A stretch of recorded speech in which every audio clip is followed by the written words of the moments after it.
పరలోక రాజ్యము ఇలాంటి వారికి. చిన్న ప్రార్థన చేసుకున్నాము. మా ప్రభువా, మీకు వందనాలు. మీ కృప చెప్పిన నన్ను మీ సన్నిధిలో నిలవబెట్టుకున్నారు. ఈ సమయంలో మీ నామానికి మహిమకరంగా నా మాటలను ఉంచమని ప్రార్థిస్తున్నాను తండ్రి. ఆమేన్. నాకు ఈ అవకాశం ఇచ్చిన పాస్టర్ గారికి, సిఆర్ గారికి, సంఘ పెద్దలకు, సంఘమంతటికి నా వందనాలు. నాతోటి పిల్లలందరికీ చిల్డ్రన్స్ సండే శుభాకాంక్షలు. ఈ రోజు మనం చదవబడిన వాక్యం నుండి కొన్ని విషయాలు మీతో పంచుకోవాలని ఆశపడుతున్నాను. మత్తయి సువార్త 19వ అధ్యాయం 13-14 వచనాల్లో చూసుకున్నట్లయితే, దేవుని రాజ్యం ఎవరిదండి? చిన్న బిడ్డలదే అని యేసయ్య చెప్తున్నారు. అయితే ఆ రోజుల్లో చిన్నపిల్లలను దేవుడి దగ్గరకు వెళ్లకుండా శిష్యులు ఆటంకపరిచేవారు. మరి ఈ రోజుల్లో ఎవరు ఆటంకపరుస్తున్నారు? చిన్నపిల్లలను ఎవరైతే దేవుని దగ్గరకు వెళ్లకుండా ఆటంకపరిచేవారు ఒక సాతాను మాత్రమే. మరి ఎవరు పిల్లలను దేవుని దగ్గరకు తీసుకువెళ్ళాలండి? తల్లిదండ్రులే కదా. పిల్లల గురించి, తల్లిదండ్రుల గురించి ఒక 3 ప్రాముఖ్యమైన అంశాలు మీతో పంచుకోవాలని ఆశపడుతున్నాను. 127వ కీర్తన 3వ వచనం చూసుకున్నట్లయితే, కుమారులు యెహోవా అనుగ్రహించు స్వాస్థ్యము, గర్భఫలము ఆయన ఇచ్చు బహుమానము. ఇక్కడ కుమారులు అంటే పిల్లలు అని అర్థం. దేవుడి ఇచ్చు పిల్లలు తల్లిదండ్రులకు బహుమానాలు, అలాగే స్వాస్థ్యాలు కనుక దేవుని అందు భయభక్తులలో మీరు ఎప్పుడైతే పెంచుతారో అప్పుడు దేవుడు మీకు శ్రేష్టమైన ప్రతిఫలాన్ని జీతముగా ఇస్తాడు. అంత మాత్రమే కాదండి, తల్లిదండ్రులకు కూడా మంచి పేరు తీసుకువస్తారు. వాళ్ళ ద్వారా దేవుడి నామం మహిమపరచబడుతుంది. నిర్గమకాండము 2వ అధ్యాయం 9వ వచనం చూసుకున్నట్లయితే, ఫరో కుమార్తె ఆమెతో, ఈ బిడ్డను తీసుకొని పోయి నా కొరకు వానికి పాలిచ్చి పెంచుము, నేను నీకు జీతము ఇచ్చదనని చెప్పగా ఆ స్త్రీ ఆ బిడ్డను తీసుకొని పోయి పాలిచ్చి పెంచును. తల్లిదండ్రులు పిల్లలను కనగానే వారు ఎంతో సంతోషిస్తారు. దేవుడు పిల్లలు మీ బాధ్యతలకు అప్పగించారు. తల్లిదండ్రులు పిల్లలకు సంరక్షకులు. ప్రియమైన తల్లిదండ్రులారా, పిల్లలను దేవుని కొరకు ప్రయోజకులుగా ఎప్పుడైతే పెంచుతారో, దేవుని యొక్క బోధలో నడిపిస్తారో, అప్పుడు దేవుడు మీకు శ్రేష్టమైన ప్రతిఫలాన్ని, ఆశీర్వాదాన్ని జీతముగా ఇస్తాడు. దేవుని అందు భయభక్తులు కలిగిన వారిగా మీ పిల్లలను పెంచడానికి కావాల్సిన మొదటి ప్రాముఖ్యమైన అంశం. న్యాయాధిపతులు 13వ అధ్యాయము 8వ వచనం చూసుకున్నట్లయితే, అందుకు మనోహ, నా ప్రభువ, నీవు పంపిన దైవజనుడు మరలా మా యొద్దకు వచ్చి, పుట్టబోవు ఆ బిడ్డకు మేము ఏమేమి చేయగలము దానిని మాకు నేర్పినట్లు దయచేయమని యెహోవాను వేడుకొనగా, మనోహ దంపతులకు ఎన్నో సంవత్సరాలుగా పిల్లలు లేరు. వారు దేవుని సన్నిధిలో ఎంతో ప్రార్థిస్తారు. చివరికి దేవుడు వారికి సంసోనును శ్రేష్టమైన ప్రతిఫలాన్ని అనుగ్రహిస్తాడు.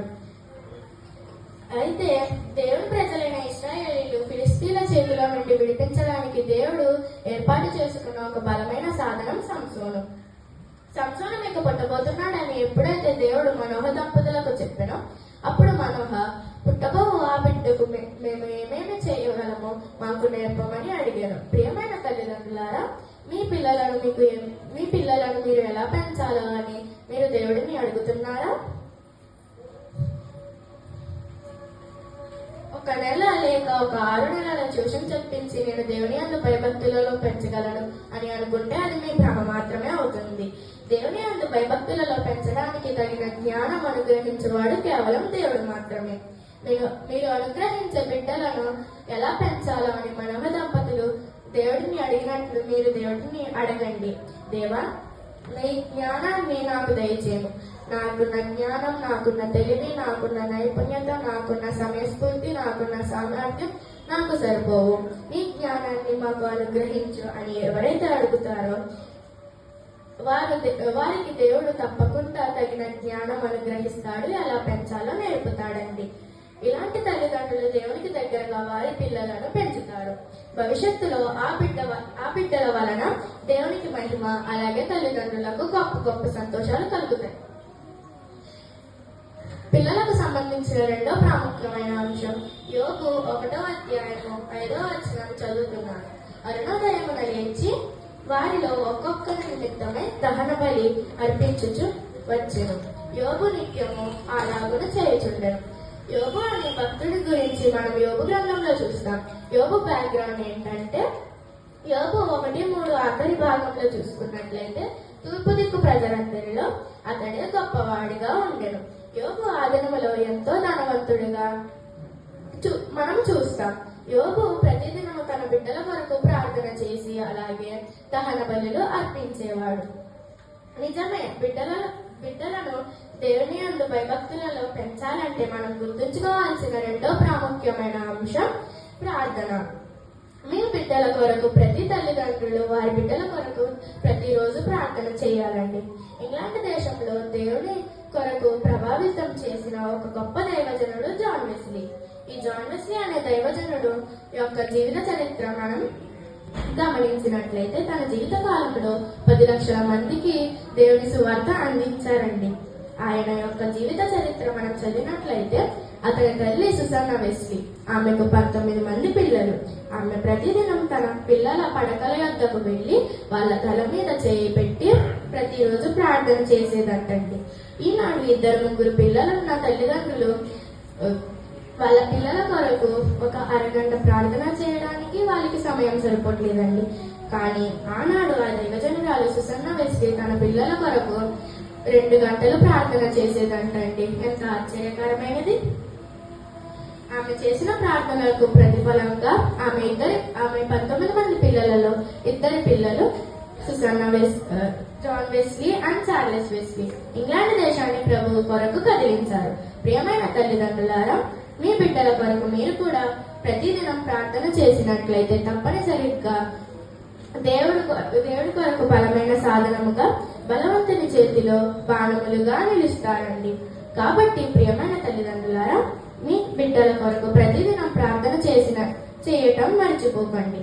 అందుకే ఒక దైవజనుడు ఇలా అన్నాడు, a mother can make her son has a hero or a hero or a zero.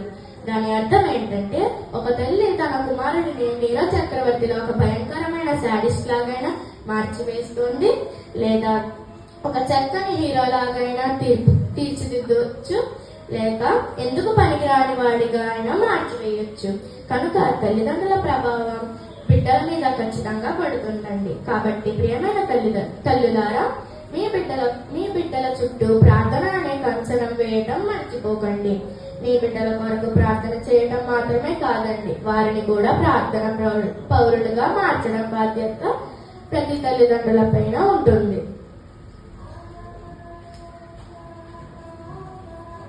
5వ ప్రాముఖ్యమైన అంశం, దేవుని వాక్యాన్ని మీ పిల్లలకు మీరే బోధించాలండి. ద్వితీయోపదేశకాండము 6వ అధ్యాయం 7వ వచనంలో గమనించినట్లయితే, నీవు కుమారులకు దేవుని అభ్యసింపచేసి నీ ఇంట కూర్చున్నప్పుడు, త్రోవను నడుచుచున్నప్పుడును, పండుకున్నప్పుడును, లేచినప్పుడును వాటిని గురించి మాట్లాడవలెను. చాలా మంది తల్లిదండ్రులు వాళ్ళ ఉద్యోగాలలో బిజీ అయిపోయి వాళ్ళ పిల్లలతో సమయాన్ని గడపలేకపోతున్నారు. అందుకే ఒక దైవజనుడు ఇలా అన్నాడు, ప్రతి తల్లిదండ్రులు తమ బిడ్డలకు గొప్ప గొప్ప బహుమానాలు ఇచ్చి సంతోషపడుతూ ఉంటారు. కానీ తల్లిదండ్రులు బిడ్డలకు ఇచ్చే శ్రేష్టమైన బహుమానం ప్రెజెంటేషన్స్ కాదండి, ప్రెజెంట్స్ మాత్రమే. దీని అర్థం ఏంటంటే పిల్లలతో సమయాన్ని గడపడం. ఎవరైతే పిల్లలతో సమయాన్ని గడుపుతూ దేవుని వాక్యాన్ని బోధిస్తారో వాళ్ళు పెద్దయ్యాక దేవుని బోధలో నడుస్తారు. ఈ 3 ప్రాముఖ్యమైన అంశాల ద్వారా తల్లిదండ్రులు తమ పిల్లలను దేవుని యందు భయభక్తులలో పెంచడానికి కావలసిన జ్ఞానాన్ని దేవుడు మాత్రమే అనుగ్రహించువాడు. ఇంతటితో ముగిస్తుంది.